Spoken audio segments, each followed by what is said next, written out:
Assalamualaikum warahmatullahi wabarakatuh. Perkenalkan, nama saya Kalista Febriantisa. Di sini saya akan membaca rangkuman ilmiah Hukum Tata Negara, Kedudukan dan Pertanggungjawaban Presiden serta Pengaturan Presiden dan Wakil Presiden berhalangan tetap.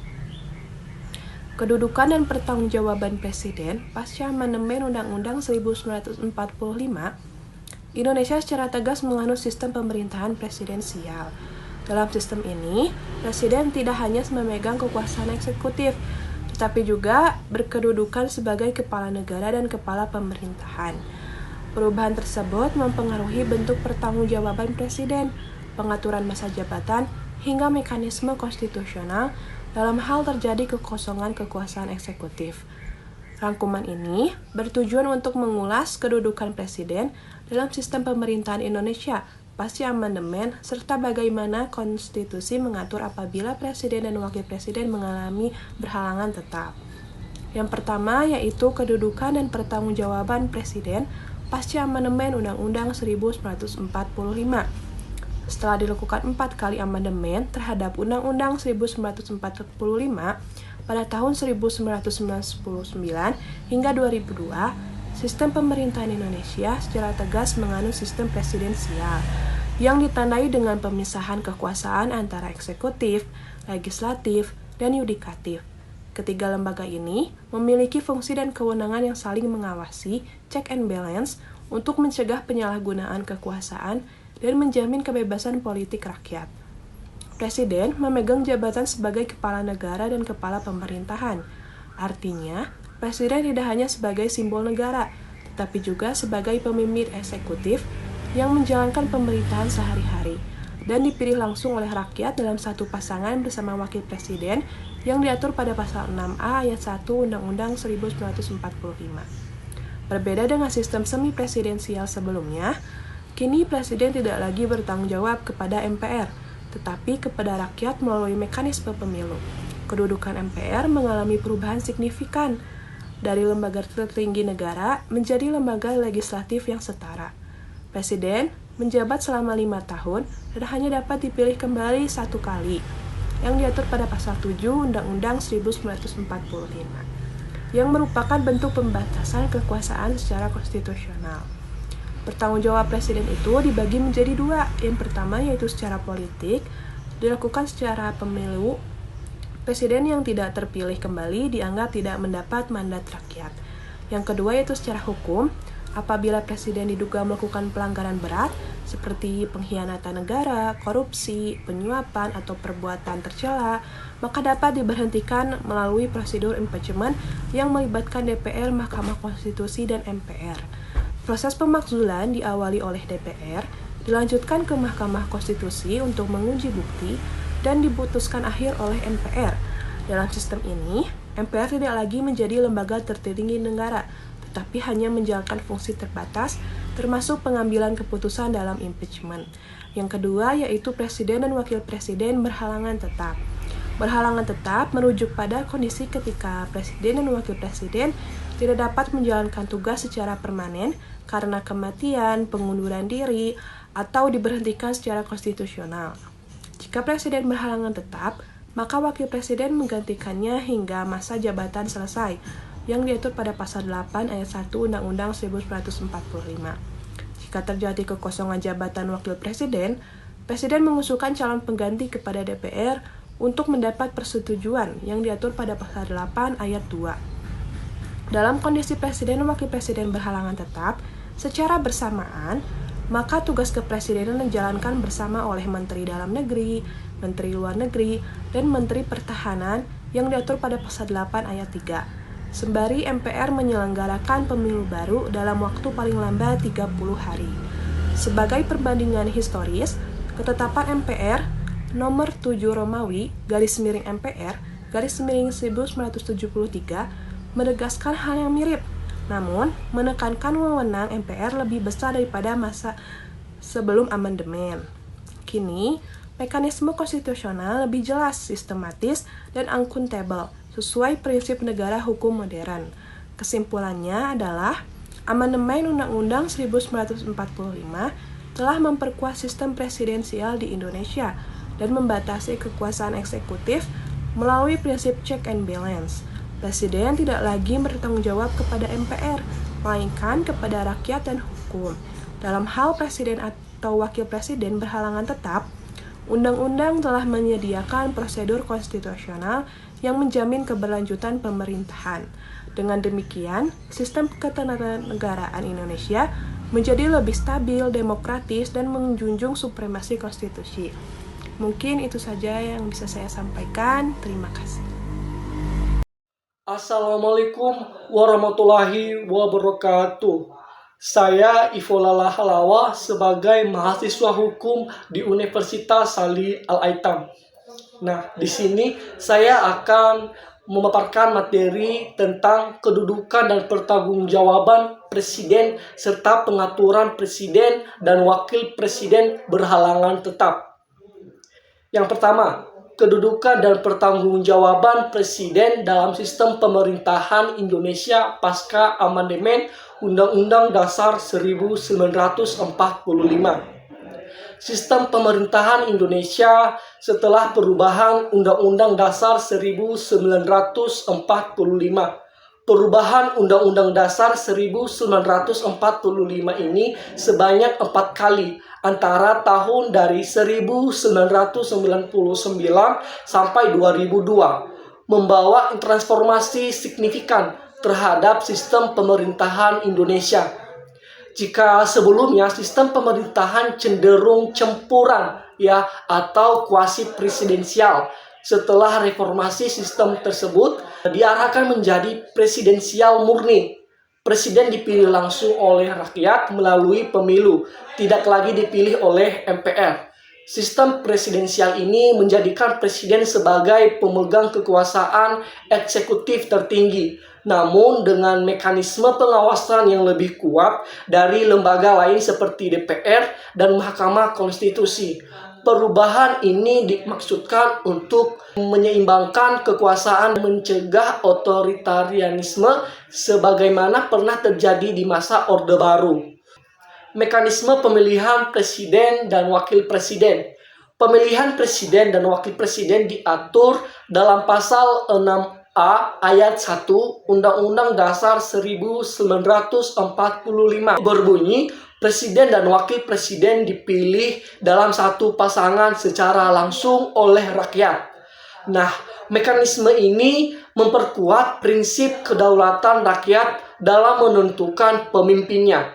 Pasangan calon diusulkan oleh partai politik atau gabungan partai yang memperoleh suara tertentu dalam pemilu legislatif. Kedudukan presiden sebagai kepala negara dan kepala pemerintahan. Presiden memiliki dua peran utama. Yang pertama, sebagai kepala negara. Presiden mewakili negara dalam hubungan luar negeri, menerima duta besar, meratifikasi perjanjian internasional, dan menjadi simbol persatuan nasional. Yang kedua, sebagai kepala pemerintahan, presiden memimpin penyelenggaraan kekuasaan eksekutif, mengangkat dan memberhentikan menteri, menyusun RAPBN bersama DPR, serta menetapkan peraturan pemerintah. Seterusnya, ada pemisahan kekuasaan eksekutif, legislatif, dan yudikatif. Teori Trias Politika Montesquieu diimplementasikan dengan pembagian yang pertama kekuasaan eksekutif. Ini bagian dari presiden dan wakil presiden. Yang kedua kekuasaan legislatif, yaitu DPR membuat undang-undang bersama presiden. Yang ketiga kekuasaan yudikatif, MA dan MK mengadili pelanggaran hukum dan menguji undang-undang terhadap undang-undang dasar. Namun dalam praktiknya ketiga saling mengontrol. Presiden tidak bisa mengeluarkan kebijakan seenaknya karena harus mendapat persetujuan legislatif. Bahkan presiden bisa dimakzulkan oleh DPR melalui putusan MK jika terbukti melanggar hukum. Diatur dalam pasal 7A sampai 7B Undang-Undang Dasar 1945. Seterusnya perubahan fungsi dan kedudukan MPR. Sebelum amandemen, MPR merupakan lembaga tertinggi yang menetapkan GBHN dan memilih presiden dan wakil presiden. Namun, pasca amandemen, MPR merubah menjadi lembaga tinggi negara, tidak lagi memilih presiden, hanya melantik, berwenang mengubah dan menetapkan undang-undang dasar, berwenang memberhentikan presiden berdasarkan usulan DPR dan putusan Mahkamah Konstitusi. Seterusnya ada juga pertanggungjawaban presiden menurut Undang-Undang Dasar 1945. Presiden tidak bertanggung jawab langsung kepada DPR, tetapi ada konstitusi dan rakyat. Dalam hal ini, presiden melanggar hukum. Pasal 7A menyebut presiden dan atau wakil presiden dapat diberhentikan dalam masa jabatannya oleh MPR atau usul DPR. Sementara pasal 7B menjelaskan mekanisme usulan dan pengambilan keputusan melalui DPR, MK, baru terakhir MPR. Hal ini mencerminkan bahwa sistem presidensial modern Indonesia tetap menjaga prinsip hukum dan demokrasi. Terusnya, bentuk-bentuk pertanggungjawaban presiden. Yang pertama, pertanggungjawaban hukum. Presiden dapat dimakzulkan. Yang kedua, pertanggungjawaban politik, pemilihan umum sebagai sarana evaluasi rakyat. Yang ketiga, pertanggungjawaban administratif, yang dimana penyusunan anggaran dan laporan pemerintahan. Yang keempat, pertanggungjawaban moral, yang dimana presiden wajib menjunjung etika dan nilai konstitusional. Sekarang kita tiba pada yang kedua, yaitu presiden dan wakil presiden berhalangan tetap. Nah, sebelum saya memaparkan bagian dari uraian ini, saya akan menjelaskan bagian dari pengertian berhalangan tetap presiden dan wakil presiden. Nah, jadi maksudnya di sini adalah ketidakmampuan presiden atau wakil presiden dalam melaksanakan tugas secara permanen karena meninggal dunia atau mangkat, pemberhentian oleh MPR, sakit berat yang tidak memungkinkan menjalankan tugas. Seterusnya adalah prosedur penggantian presiden oleh wakil presiden. Jika presiden berhalangan tetap, maka wakil presiden menggantikan secara otomatis, diatur dalam pasal 8 ayat 1 Undang-Undang Dasar 1945. Ini menunjukkan adanya kepastian hukum dan konstitusi. Ini menunjukkan adanya kepastian hukum dan kontinuitas pemerintahan tanpa perlu pemilu ulang. Contoh sejarah, pada tahun 2001 setelah Presiden Abdurrahman Wahid diberikan oleh MPR, Megawati Soekarnoputri sebagai wakil presiden naik menggantikannya. Seterusnya ada mekanisme pemilihan wakil presiden. Jika jabatan wakil presiden kosong, Pasal 8 ayat 2 mengatur bahwa Presiden mengusulkan 2 nama kepada DPR untuk dipilih dalam waktu 60 hari kerja. Mekanisme ini pernah terjadi pada tahun 2004 saat Yusuf Kala mundur karena mencalonkan diri sebagai presiden. Presiden SBY mengajukan 2 nama kepada DPR. Seterusnya ada prosedur jika presiden dan wakil presiden berhalangan tetap. Dalam situasi krisis konstitusional ini, pasal 8 ayat 3 menyebut, jika presiden dan wakil presiden berhalangan tetap secara bersamaan, maka pelaksanaan tugas sehari-hari kepresidenan dijalankan oleh Menteri Dalam Negeri, Luar Negeri, dan Pertahanan secara bersama-sama.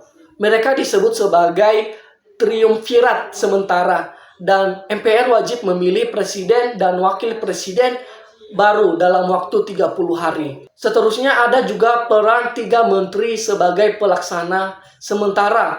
Berdasarkan pasal 8 ayat 3 Undang-Undang Dasar Negara Republik Indonesia tahun 1945 disebutkan, jika presiden dan atau wakil presiden tidak dapat menjalankan kewajibannya dalam masa jabatannya secara bersamaan, maka pelaksanaan tugas kepresidenan dilakukan oleh Menteri Dalam Negeri, Menteri Luar Negeri, dan Menteri Pertahanan secara bersama-sama. Peran 3 menteri sebagai pelaksana tugas presiden ketika presiden dan wakil presiden berhalangan tetap secara bersamaan. Misalnya karena meninggal dunia berhenti ataupun diberhentikan atau tidak mampu menjalankan tugas. Ketiga menteri tersebut bertindak sebagai kolektif kolegial bersama-sama untuk menjalankan fungsi dan tugas-tugas presiden sampai DPR dan MPR memilih dan melantik presiden dan wakil presiden yang baru. Pertama,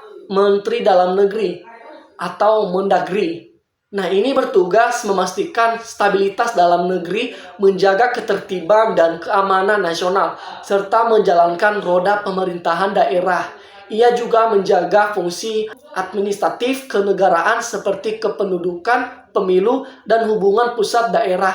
Tiga menteri ini hanya bertugas menjaga kestabilan pemerintahan. Mereka tidak boleh membuat keputusan strategis yang berdampak besar dan hanya berperan sementara. 2. Menteri Luar Negeri atau Menlu. Nah, menteri ini menjalankan fungsi hubungan diplomatik dan kerjasama internasional. Ia bertanggung jawab menjaga hubungan baik antar negara dan posisi Indonesia di forum internasional, memastikan tidak ada kekosongan diplomasi. Yang ketiga adalah Menteri Pertahanan atau Menhan. Nah, menteri ini juga bertugas untuk menjaga kedaulatan dan pertahanan negara dari ancaman luar. Ia mengatur dan mengawasi Tentara Nasional Indonesia atau TNI serta kesiapsiagaan pertahanan nasional dalam masa transisi pemerintahan. Seterusnya ada perbandingan dengan ketentuan historis TAP MPR nomor 7 MPR 1973. Pada masa Orde Baru, semua keputusan diambil oleh MPR dan Presiden dianggap mandataris MPR, sehingga MPR bisa memberhentikan sewaktu-waktu. Setelah reformasi, sistem penggantian presiden atau wakil presiden diatur secara konstitusional, rasional, dan demokratis sesuai prinsip negara hukum. Baik, demikian saja pemaparan materi dari saya mengenai serta pengaturan presiden dan wakil presiden berhalangan tetap. Terima kasih.